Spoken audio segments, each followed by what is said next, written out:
So this holiday season, I decided to take off a few more days than I would normally do. I kind of realized how much I needed a break and to be with family, right? 2020 has been a rough year for all of us, and so I just wanted to take a little extra time off. And this episode is probably coming to you in the new year because of that. So welcome back to another episode of Hermitcraft in 2021. Let's hope it's better than 2020. And as you can probably tell, when I'm recording this right now, it's still 2020 for me. I have a plan. I want to spend quite a few days working on this episode because I've been thinking about where we're at with the base, and what I would like to do is kind of tidy up all the loose ends and get ready to move on to new, big and exciting projects. And for that, we have to do a whole bunch of stuff. Oh yeah, and I've also just been working on so many projects all over the place lately, I've just accumulated way too much junk. I need to sort all of this away. But what I've also been doing is thinking about everything I want to take care of. We may not do this all in one episode, in fact I'm pretty sure we won't, but this is going to be our focus for the future. So you can see together I've kind of listed off a whole bunch of stuff that makes everything that we're doing feel a little unfinished, and my goal is to finish these things before we move on to new and big projects, which I've kind of already stated, right? But anyway, before we get to that, just a couple of things to take care of. First of all, we need to fly over to the Christmas area. And that's right, Christmas is obviously now in the past, but I have a gift over here to collect, and last time we flew by this area, which was close to where my turtles were, kind of discovered it by accident. There were less things here. The snowman is finished. There's a gorgeous build right here, that's a lovely house, and is this a nativity scene? Look at that, it's a beautiful... Oh, look at Santa! Oh, that's amazing! I'm sorry, I'm so blown away by this. This is Cleo. This is always Cleo. Look at that. A ring of mistletoe. Oh, this is just wonderful. Bows for, like, sleds? That's just fantastic. Kralis is holding my head. I'm nowhere else to be found here. I am officially severed. So distractions aside, I was gift number 24 on the advent calendar put together by Tango Tech, and I'd actually finished recording the last episode before this. Is it me or is there a couple of blocks of quartz missing there? Something has happened.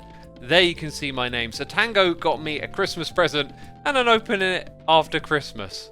Okay, let's bust in the back here. I think that's the way things work. And we got a sugar box. Merry Xmas! Ooh! That's the perfect present for me! Ooh! That's literally the perfect present. I'm still going to build a dragon's breath farm, but that... Oh my days, the brewer gets finished today! Wow! That was a very generous gift from Tango Tech.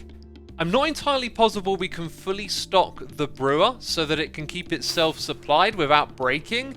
You do need a lot of items to make those modifier things work, but I mean, fingers crossed that might actually do it, and that's wonderful. There is also a second present for us to collect from Scar, and I was just looking around like, where is this going to be? I thought it was over here at the chest monster for some reason, and that's a gorgeous tree. And I love the work with the snow on top here. That's simply wonderful. Yeah, absolutely beautiful decorations going on here. So Scar has not only decorated the town hall, he's also dropped off some presents for each of us hermits. So Santa Scar has delivered us all some shulker shells, diamonds and netherite ingot. For every hermit, that is some serious generosity right there. That one's got 2 in. Just noticed that. This smooth quartz will come in handy for what we're doing today. But Mayor Scar, if you're watching, thank you ever so much for the Christmas present. It's wonderful. And the Tango as well. I mean, the Dragon's Breath, absolutely amazing. Well, I guess this brings me to another activity of mine. You might notice that I have a lot of XP. And when I've got a lot of XP, it usually means I've also got a lot of gold. And that is for trading with piglins, because I need quartz to do one of the projects we're going to be doing very soon in this episode. But also I've been stockpiling on other resources for future construction as well. As you can see, we're replenished on gravel. We've got stupid amounts of blackstone and other goodies coming out of here as well. So anyways, we'll soon be using all the quartz that we got for connecting some paths, but first of all you can see there's one thing on this list that we've completed, and that is the turtle farm. But before we go check that out, I'm going to show you something really kind of odd that you can do on Windows when you are typing in these books. Okay, so you can press the Windows key and dot, and it brings up this emoji screen right here. Now unfortunately when you double click on the emojis they don't appear up the top here. But some of them are supported inside of these books, but also you got ASCII here as well. So if you ever wanted to make some cute and adorable faces using ASCII, you can come into here, double click on stuff. You can probably use a whole bunch of these symbols as well. Let's find out right now. And then when you close this, it then all appears inside of the game. So that's a cool way to access a whole bunch of interesting looking stuff. And if I cast your memory back to my tools that I have down here, we have some little icons next to them. It's basically a similar thing to that, right? And there's a very cool little tip that you can remember. You got to just press the Windows key and the dot button on your keyboard. Now let's get into what I've been doing over there at the turtle farm. And our adventure actually starts here with the mushroom tower because we have a new path to connect things up. I think this little staircase here might have already been in place, but as you can see, it now turns the corner and heads down this direction. This actually looks really fantastic from up above when you're flying around. Let's get a good old look of it here. Go off to the side. Take it in from over here. I love how these paths kind of pop out through the jungle, and that right there is clearly our bamboo farm. But anyway, I have basically finished the entirety of the inside here, and quite a lot of work has been done. You'll notice there's a hole in the ground, and that's so that you can see the redstone in action, as I have added buttons at the front here to create a door that mobs can't get through. Let's press it again, because that's how it works. As you can see, the blocks drop down into the ground. So if we just stand right here and I look down, you can see it in action. Apparently the hopper minecart has stopped. I probably nudged it while I was working on this. And so there you go. We now got a door, and when we close it, we're going to be safe inside of this area. And speaking of this area, you can see that it's been overhauled. It looks really fantastic in here. The ceiling, though, currently unfinished because we don't know what we're doing with the tower up above yet. You'll also notice a chest over here in the corner. There is actually a dropper elevator down below to bring the items up. And so basically I replaced the old unloading system and rerouted it into one of these to take the items up above. And the way that you get to this area is through this little behind the scenes access. You can see I basically moved all of the redstone around the back here so that this thing could sit in the middle of the area, look nice and tidy. The redstone, some of it's visible, but it's kind of hidden. And now all of those elements are just sitting around the back here, doing exactly what they did before. And so now our room is all tidied up. We've got this lovely trim of green that goes up and around, and there are also carpets on the edges here. So nothing's going to spawn anywhere in this room, making it super safe for some AFKing. And I plan on doing more of that and getting our hands on some more scoots. But first of all, we're going to go over to this tower. It was also on my list for having an unfinished base down the bottom. And what I mean by that is these paths below me, they lead to pretty much all of the towers. And this one right here just has an entrance that I haven't figured out what to do with. So as we approach it, you can see this area has just been left empty. I keep thinking about it throughout the season. What am I going to do with this space? And since I don't have a plan to put any sort of contraption in this area or something of use, we're simply going to bust a hole in the other side and make it like a through line to go to another area. That area, of course, is the turtle farm. We need to connect all the paths together. So we're going to create a bridge across that river just below me. And then we're going to bring it through this terrain, and somewhere over here it'll end up connecting with this path that leads to the turtle farm and of course to our glorious mushroom tower. Look at that thing.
Well, well, well, my friends, that was actually a lot of work, and there's still more to be done here.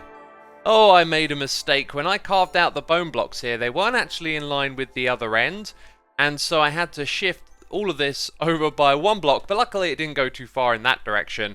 I've also since realized that the path doesn't start at the same level as that side, and it would probably be a good idea so that this room can have a level floor. And then we need to have a bridge over here as well. Completely forgot that we got to do that. So if this starts elevated up, we'll have a cool bridge design linking to the other side. And that is not what we're going to be doing in this area. You can see that we go over water, but the plan here is to simply fill it in and extend the jungle out to the coastline so it can fill up all of this space. We also have a tunnel as well. It just kind of made sense to go through rather than over. Looks like we got an intruder in the area, climbing up the vines to shoot me from up above. And even with these things to take care of, we then got to go around, put in all of our lights, put the string on the vines, and only then will we have a finished path. So let's check it all out. First of all, we have the base of the wall tower, which actually has a little bit of room for expansion. So when we go in here, you'll see that our elevators to take us up have been kind of cloned. It's very plain and bland in here. I tried to do a bunch of more interesting things with this, but I ended up just settling with something rather straightforward. You might have noticed the floating armor stands. I thought I'd put that here in the middle, kind of catches your eye as you walk past. And so that space that I mentioned, well, it's just simply up here. If ever we needed a really small project that just needed a small room, we've got access to this space here. So out the front here, we now got a bridge over the water. You can see that we're high up. The path dips down, it comes back up again, then it goes all the way down to here. If we just pop over to the side, you'll see that we've got a really nice arc going across here. And so I just took this kind of squashed circle shape and then build up everything else around it with the quartz on the underside. We got lighting over here on the bridge as well, and it all came together really well. So it has its charm. I actually think it works really well considering how plain everything is that we're working with here. And this next part is simply the placing of string underneath vines to stop it dropping down into the path. And speaking of plain, the tunnel here is pretty much straightforward, very clean and plain. And I decided to keep the dirt on the top here. I just liked the way it looked like it was holding that back, and that was its purpose. So then there is only one thing that isn't really finished, and I'll do this on a live stream.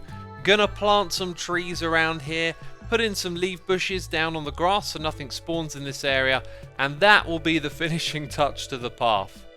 And so back here at what I consider the heart of our base where all our storage is, you can see the chest monsters are growing as always, and we've now been able to tick a couple more things off of our list. Now we're not going to do these strictly in order, so the next thing I want to look at is actually the drowned farm.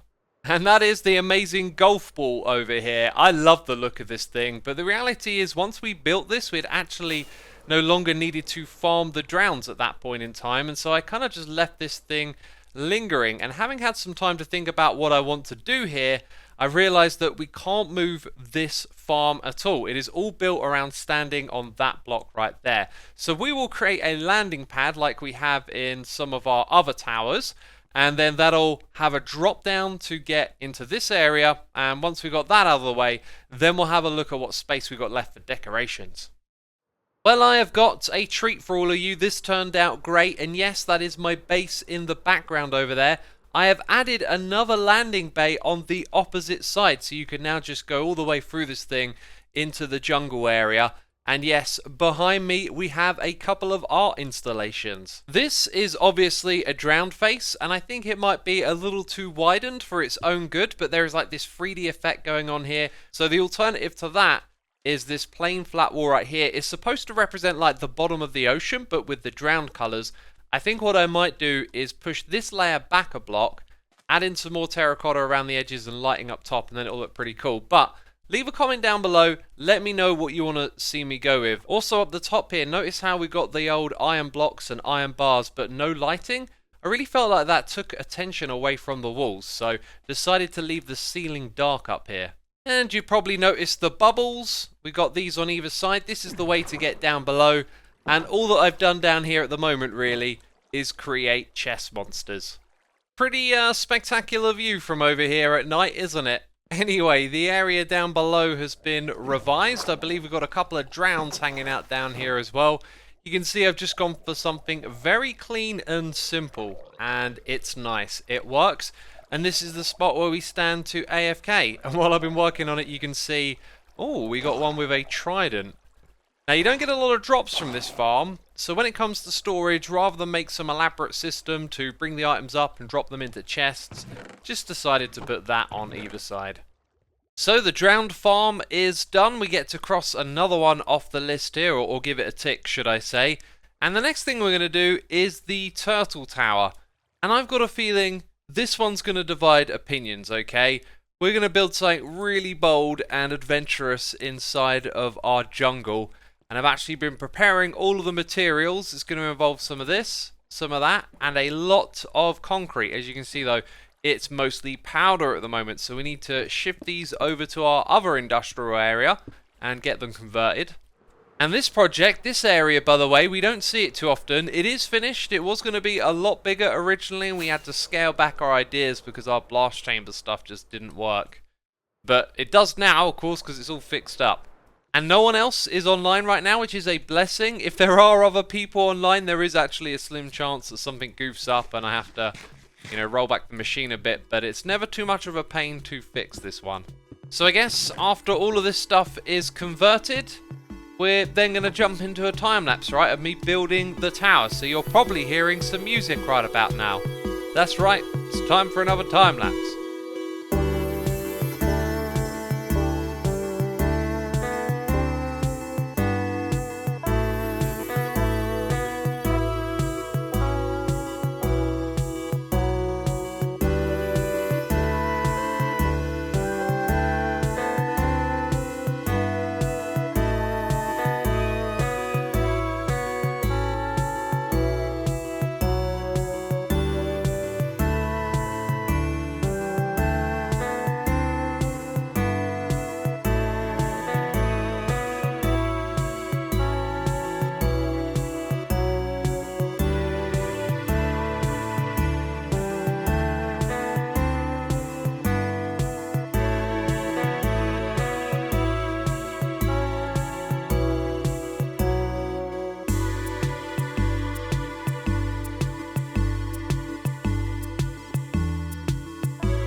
So, it says over here that we have completed the Turtle Tower. But is it just so that I have lied to you? Well, it's obvious to anyone that this is no tower, it is indeed a sword. Somehow, when I started working with this angle, I just got the idea of the sword in the stone, stuck into the ground, stuck in my mind. It's totally ridiculous. It's practically bigger than most of the other towers in the area, but I just personally love it. It's really kind of bold and different, and it's something that grabs your attention when you're in the area. One thing I will say is the scale maybe could have been a little bit smaller. When you compare it to the trees in the area, it's ginormous. So I think once we get more towers in and around this area, it's going to look a lot better. And that's not to say that it doesn't look marvelous already. I love it, and what you got to do right now is leave a comment and let me know. Like I said, I got a feeling this one might divide opinions, but I am really happy with how it turned out, and I think it's a wonderful thing to have in our base. And as we enter here, you might notice there is some glass. With that, we've got a little bit of added security. There's technically no gap, and the reason I did that is because I actually got shot by a skeleton through the gap. So, pretty typical, right? And now the ceiling in here is just completely flat, which actually serves this room pretty well, if you ask me. Look at that. It glows! Not the swords, the bit that connects the blade and the handle. I don't know what the technical term is for that. There's probably lots of terminology for swords that I don't know about. But anyway, I've just been using up tons of rockets, flying around in a circle, just loving this. the whole base, it's just got a different atmosphere at nighttime.